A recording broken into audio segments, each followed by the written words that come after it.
Assalamualaikum warahmatullahi wabarakatuh dan selamat sejahtera.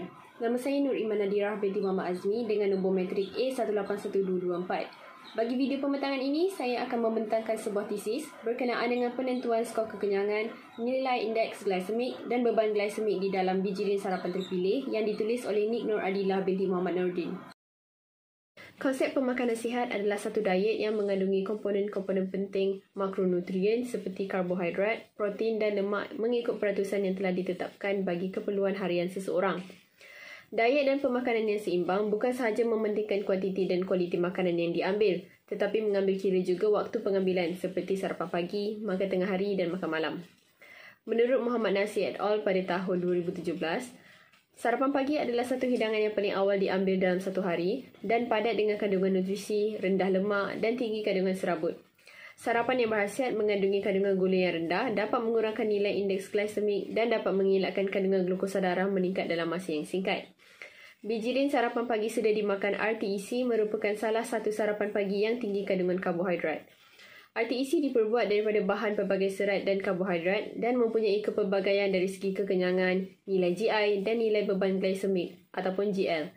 Nilai GI merupakan kadar pertukaran karbohidrat kepada glukosa dan kadar penyerapannya dalam darah, manakala nilai GL merupakan jumlah karbohidrat yang ada dalam satu hidangan dan kesannya kepada glukosa darah. Terdapat 3 objektif bagi penyelidikan ini. Pertama, penyelidikan ini dijalankan untuk menentukan jenis biji rin sarapan pagi yang menjadi pilihan pengguna di Bandar Semenyih, Selangor. Seterusnya, kajian penyelidikan dijalankan bagi menentukan skor kekenyangan biji rin sarapan yang menjadi pilihan pengguna di Bandar Semenyih. Objektif yang ketiga adalah untuk menentukan nilai GI dan GL biji rin sarapan terpilih yang menjadi pilihan pengguna di Bandar Semenyih, Selangor. Sampel kajian yang digunakan untuk penyelidikan ini adalah biji rin sarapan pagi sedia dimakan RTEC yang diperoleh di pasaraya sekitar Bandar Semenyih. Seramai 288 orang subjek yang diperlukan untuk penyelidikan ini dan jumlah ini ditentukan dengan menggunakan formula yang berikut. Permohonan kelulusan etika kajian telah dilakukan sebelum mengedarkan borang soal selidik kepada subjek. Borang soal selidik diedarkan bagi tujuan pemilihan RTEC yang menjadi pilihan subjek. RTEC dengan skor tertinggi akan dipilih untuk penentuan skor kekenyangan, nilai GI dan GL. Bagi penentuan skor kekenyangan, subjek akan disaring dengan soal selidik 3-Factor Eating Questionnaire (TFEQ) sebelum memulakan kajian dan berpuasa semalaman selama 10 hingga 12 jam. Penilaian skor kekenyangan dilakukan sebelum pengambilan sampel dan selepas pengambilan sampel mengikut masa yang telah ditetapkan. Data direkodkan dalam borang skala kelaparan dan kekenyangan. Data dianalisis menggunakan kaedah statistik ANOVA.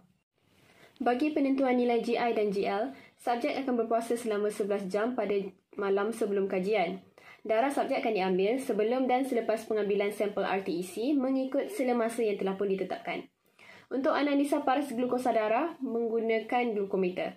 Sampel diambil bersama 250 ml air mineral dan penentuan nilai GI dan GL dilakukan dan data dianalisis menggunakan ujian ANOVA dengan paras signifikan ditetapkan pada nilai P kurang daripada 0.05.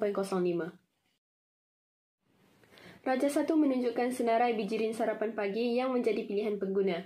Terdapat 4 jenis RTEC yang menjadi pilihan dengan skor tertinggi iaitu Nestle Coco Crunch sebanyak 16.9%, Nestle Cornflakes Gold 10.6%, Nestle Milo 9.8% dan Nestle Honey-Star sebanyak 8.2%. 4 RTEC ini dipilih dan digunakan dalam penentuan skor kekenyangan. Berikut adalah jadual 1 yang menunjukkan purata skor TFEQ bagi setiap kategori. Seperti individu yang mengelak makan adalah 5.7, yang makan mengikut emosi mempunyai skor purata sebanyak 4.6 dan yang sentiasa lapar mewakili purata sebanyak 4.8. Purata skor TFEQ subjek bagi ketiga-tiga kategori adalah pada tahap rendah dan subjek-subjek ini layak untuk mengikuti kajian penentuan kekenyangan, nilai GI dan GL. Jadual 2 adalah luas di bawah lengkung AUC dan nilai Not Hungry Not Full NH&F bagi skor kekenyangan subjek kajian. Kellogg's Special K Original mempunyai nilai AUC yang paling tinggi iaitu 4,261 dan berbeza secara signifikan dengan biji rin sarapan yang lain. Kellogg's Special K Original mengambil masa yang paling lama untuk mencapai skala NH&F iaitu selama 118.7 minit berbanding RTEC yang lain. Nestle Honey-Star mencatatkan nilai AUC kedua tertinggi sebanyak 2,990.2 dan NH&F pada 97.1 minit. Nilai NHNF dan AUC bagi kesemua RTEC Nestle tidak berbeza secara signifikan. Kellogg's Special K Original pula memberikan rasa kenyang yang paling lama antara semua RTEC yang telah dijalankan dalam kajian ini. Seterusnya, jadual 3 menunjukkan min nilai GI dalam biji sarapan terpilih. Ketiga-tiga RTEC bagi kajian ini mempunyai nilai GI yang tinggi, melebihi 70 dengan Nestle Coco Crunch mencatatkan bacaan indeks glycemic tertinggi iaitu sebanyak 83. Tiada perbezaan yang signifikan di antara nilai-nilai GI bagi ketiga-tiga RTEC.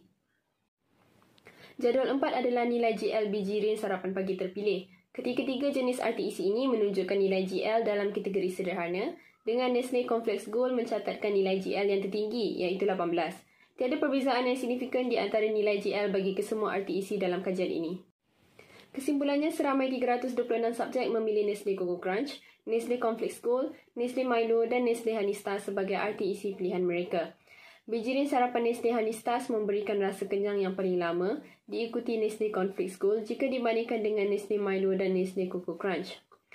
Kesemua RTEC mempunyai nilai GI yang tinggi, dengan catatan tertinggi oleh Nestle Coco Crunch, diikuti Nestle Milo dan Nestle Cornflakes Gold. Nestle Cornflakes Gold mempunyai nilai GL paling tinggi jika dibandingkan dengan Nestle Coco Crunch dan Nestle Milo. Kesemua RTEC ini mempunyai nilai GL dalam kategori sederhana.